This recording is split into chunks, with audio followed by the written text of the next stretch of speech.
TCR สาขา3สบายดีค่ะทุกท่านวันนี้มีสินค้ามานำเสนอจากแบรนด์เซอร์แมนคือตู้ลำโพงของพวกเราซึ่งใกล้จะออกพรรษาแล้วไปดูสินค้าตัวจริงกันเลยรุ่นนี้จะเป็นชุดลำโพงมีโฮมเทคเตอร์เป็นลำโพงซับคู5 นิ้วหลอกลำโพงเสียงกลาง3 นิ้วกำลังคับเป็น130 วัตต์เนาะลูกค้าเป็นลำโพงบลูทูธแบบคลาสสิกพร้อมไม่ด้อยเป็นคูเสียงดีเสียงมวลเนาะลูกค้า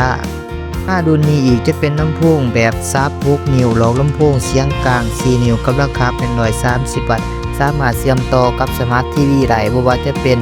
USB หรือว่า SD card และโน้ตบุ๊กเนาะลูกค้าในตั้งงานของพวกเขายังมีลำโพงแบบตูลากหรือว่าลำโพงอเนกประสงค์นั่นเองและก็ยังมีลำโพงที่มีแอมป์ขยายในตัวมาพร้อมไฟ LED มีแบตเตอรี่ในตัวสามารถใช้งาน 4-5 ชั่วโมงนะเจ้ารุ่นนี้จะเป็นลำโพงปฏิบอกหลอกลำโพง10 นิ้วกำลังคับ120 วัตต์ลำโพงพกพามีแบตเตอรี่ในตัวเนาะลูกค้ารุ่นนี้ก็จะเป็นลำโพงกลางแจ้งหลอกลำโพงแมน15 นิ้วมีแอมป์ขยายในตัวกำลังคับเป็น200 วัตต์จะมาแบบแพ็คคูลเด้อลูกค้าราคามีเพียงแต่6,120,000 กีบในทางงานของพวกเขายังมี Power Mixer 6 Channel 4 Stereo 2 Mono กำลังคับเป็น500 วัตต์นี่ก็จะเป็นลำโพงกลางแจ้งมีแอมป์ขยายในตัวเป็นสินค้าใหม่ทางงานของพวกเขาเนาะเจ้าสินค้าของพวกเขายังมีหลากหลายให้ท่านเลือกถ้าว่าลูกค้าท่านใดสนใจเข้ามาเบิ่งได้ที่ TCR สาขา3ของพวกเขาขอขอบใจ